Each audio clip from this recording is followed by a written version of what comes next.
Halo teman-teman semua, dalam video kali ini kita akan membahas tentang pembuatan titrasi HCl sebagai larutan standar dan NH4OH atau amonium hidroksida sebagai basa.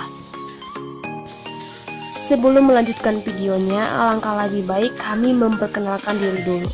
Saya Rizliati Simorangkir dan teman saya yang bernama Rindi Septiani Borudepari dan Randika Janama Ginting.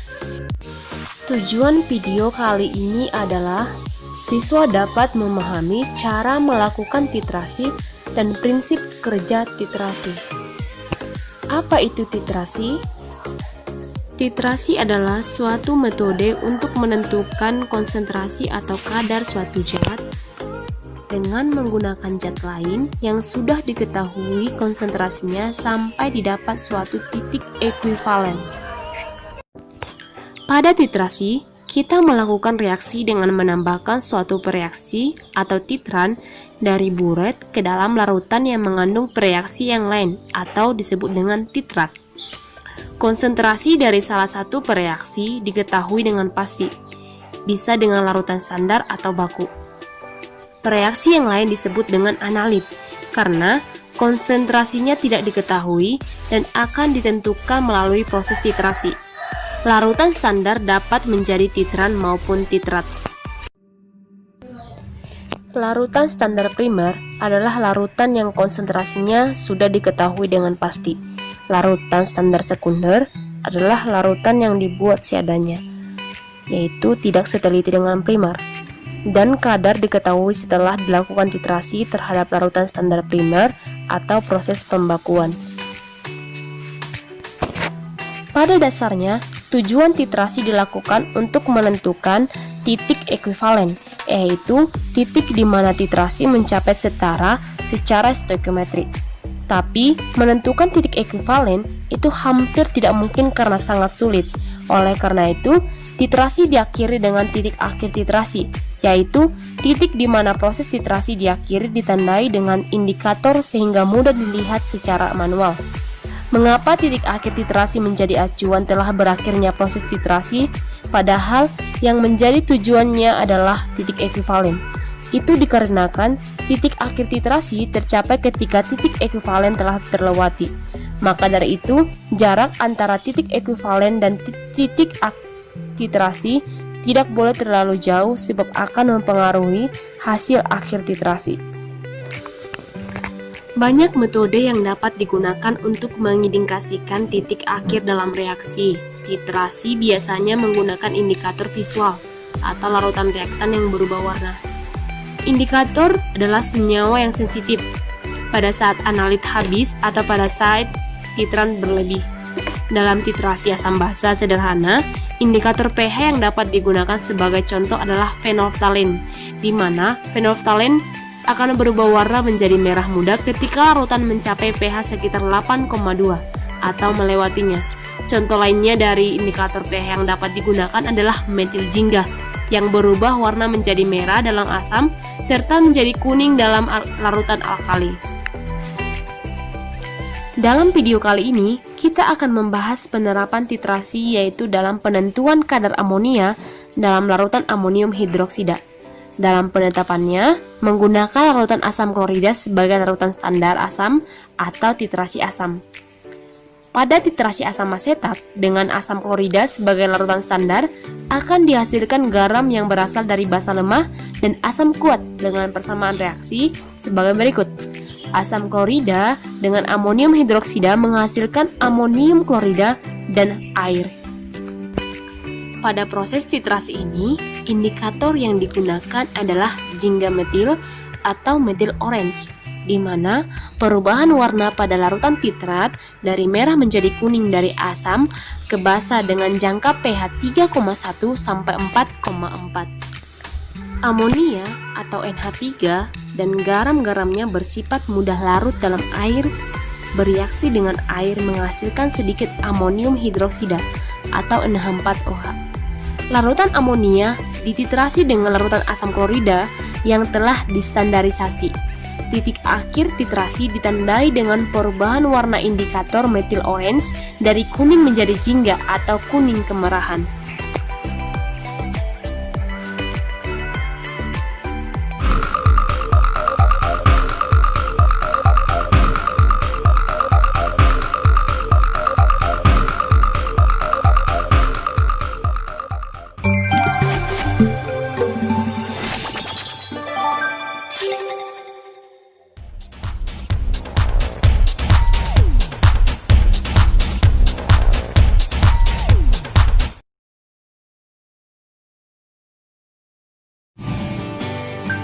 Buret adalah alat yang terbuat dari kaca yang memiliki skala dan keran. Fungsinya untuk meneteskan sejumlah larutan dalam percobaan yang memerlukan presisi seperti pada percobaan titrasi.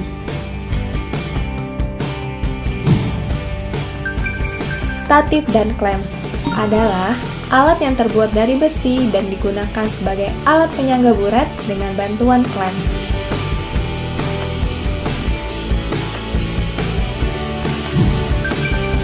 Corong kaca digunakan untuk membantu pada saat memasukkan cairan ke dalam suatu tempat yang mulutnya sempit seperti buret. Erlenmeyer adalah alat yang terbuat dari gelas yang digunakan sebagai tempat larutan yang akan dititrasi. Pipet volumetrik biasa kita kenal juga dengan nama pipet gondok yang berfungsi untuk mengambil larutan dengan volume tertentu. Bagian tengah dari pipet ini membesar dan ujungnya runcing.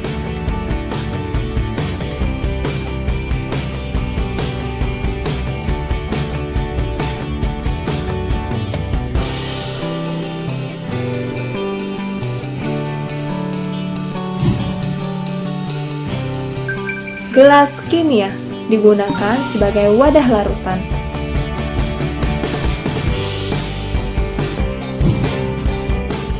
Pipet tetes digunakan untuk mengambil larutan dalam jumlah sedikit.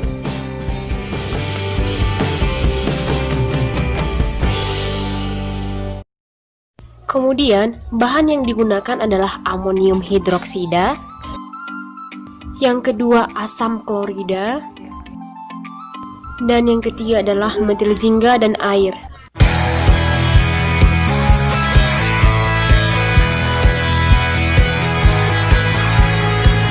Standarisasi HCl, karena HCl di sini akan kita gunakan sebagai titran, namun HCl bukanlah larutan standar primer, sehingga harus kita standarisasi terlebih dahulu.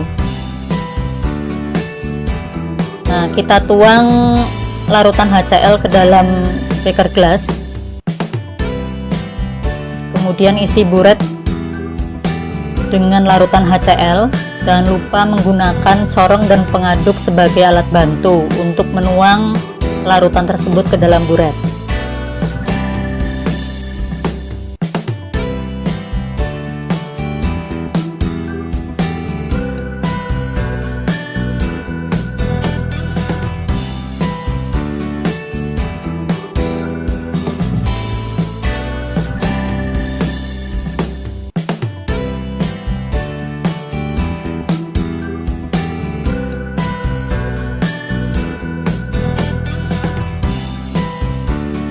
Nah, pastikan bagian bawah buret tidak ada gelembung udara, sehingga buret benar-benar terisi dengan larutan HCl.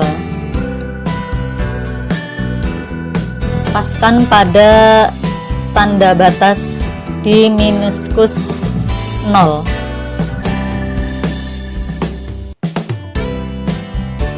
Keringkan bagian dalam leher buret dengan menggunakan kertas hisap. Hati-hati jangan sampai menempel ke larutan. Ini tujuannya adalah supaya tetesan yang menempel pada leher buret tidak menetes dan menambahi volume buret. Setelah asam klorida distandarisasi, kemudian ambil 10 ml amonium hidroksida. Masukkan amonium hidroksida ke dalam labu Erlenmeyer.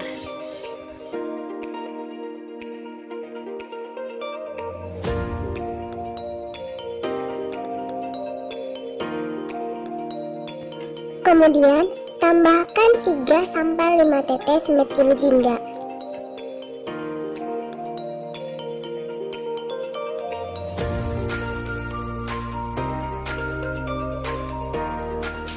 Setelah itu, lakukan titrasi dengan larutan standar HCl. Titik akhir titrasi ditandai dengan berubahnya warna larutan kuning ini menjadi orange.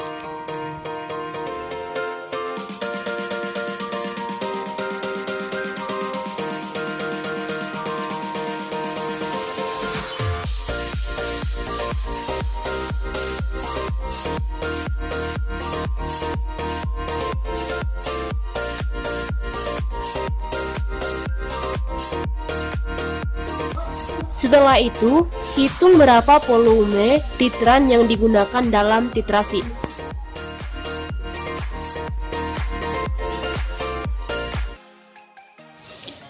Cara membuat grafik titrasi asam basa. Sebanyak 50 ml HeNa4OH 0,1 molar dititrasi dengan larutan HCl 0,2 molar. Maka dapat kita buat grafik dengan menentukan nilai pH terlebih dahulu. Yang pertama yaitu menentukan pH mula-mula dari 50 ml HeNa4OH 0,1 molar. Yang kedua yaitu menentukan pH setelah penambahan 10 ml HCl 0,2 molar. Yang ketiga yaitu saat ekuivalen atau saat penambahan 25 ml HCl 0,2 molar. Dan yang terakhir yaitu lewat ekuivalen atau penambahan 40 ml HCl 0,2 molar.